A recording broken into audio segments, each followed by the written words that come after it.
we'll be using today is called the Flat, and it is from Primal Fear Tarantulas. It is 8 inches by 8 inches by 12 inches. As you can see here, it's got incredible ventilation. It's well constructed. Rigid acrylic, crystal clear with neodymium magnets. Makes it nice and secure for the animal.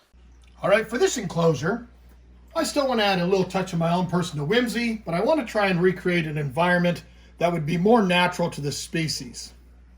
Scolopendra polymorpha is a desert species, so it inhabits grasslands, scrubs, desert, dry forest. So basically, the first component that I will be adding is I'm going to be adding a little bit of my own personal mix. This mix is a component of cocoa fiber, some different soil components, but it's just a little bit. And it's got some white wrought wood in it. It's got some aggregates, some sand. But it's basically just to give me a slightly bit of a base layer, maybe on one side more so than other. That'll actually retain a little bit of moisture should the animal need it to help with molting. Now the next step we will be using is, I absolutely love using this product. This is Desert Stone by Exoterra, and this is the Sonoran one. You guys have seen me use this in several builds already.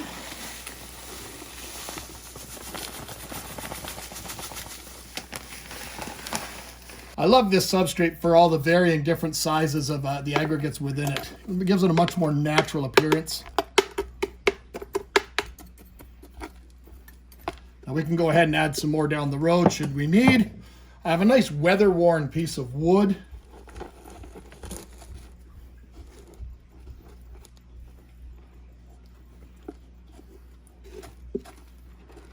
Really want to give it that southern desert kind of feel.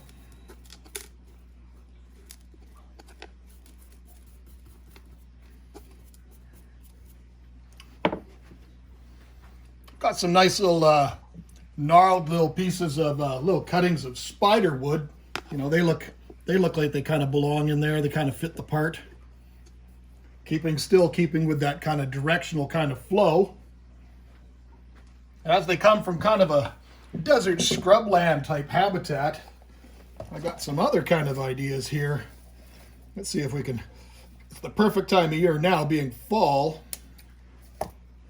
So I'm finding all sorts of different accoutrements within my own yard. They're kind of very much appropriate for this type of a build. Different types of grasses and so forth that have already started fading.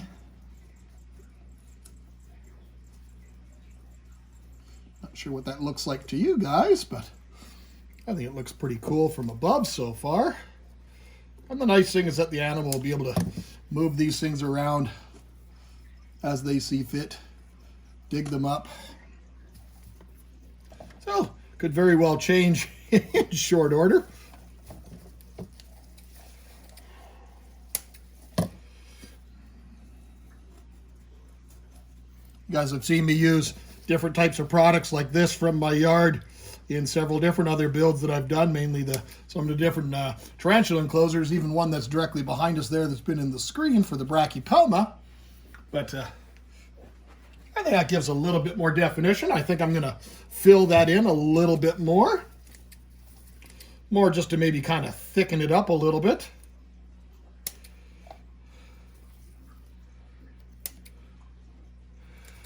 And instead of putting them in as little singles, maybe I'll put them in as kind of doubles or triples, just to kind of give it a bit more fill, so to speak. I think that looks pretty cool. I don't really want to overdo it. I do like to kind of keep it nice and open for the type of animal that is in the enclosure.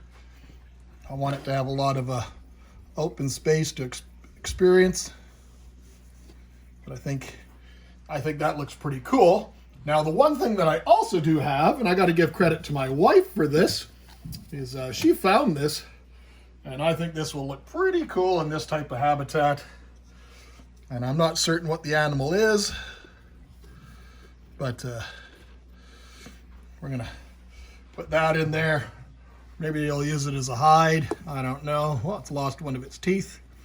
Maybe it'll belong better over on this side. Not really certain.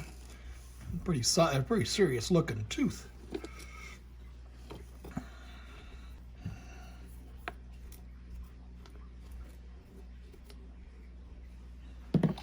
Now the other thing that's kind of cool that came with it is I also have two of the lower jaws, but I also have kind of a handful of vertebrae. I'm not really certain what they're going to do with those, but they may look kind of cool because in this type of an environment, this is where these animals inhabit is pretty inhospitable, and I don't know, I think that looks pretty seriously cool. Now, don't judge me too harshly. This is going to really kind of, in my opinion, ruin the scape a little bit, but I do have to include a water dish, and I'm out of the number of dishes that I require that are all being used. So apparently I'm going to have to get another water dish that is more suitable to this environment. The animal is already visible in the old enclosure, but now we're going to have to go and catch them and transfer them over. Now to do that safely, I've placed the old enclosure inside a Rubbermaid tub. We're going to be using tongs. And as always, we have a catch cup. But with centipedes, that can definitely be a challenge.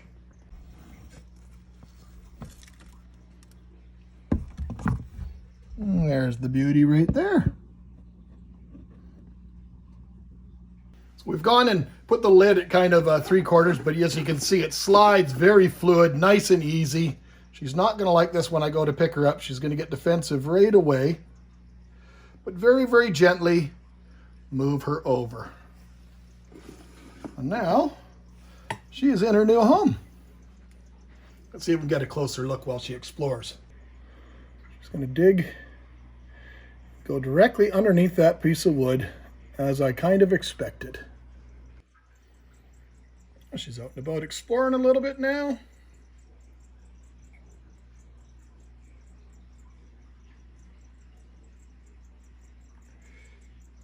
These acrylic cages are much better for these type of animals, as long as the thickness is there. Because centipedes have been known to chew through wire mesh.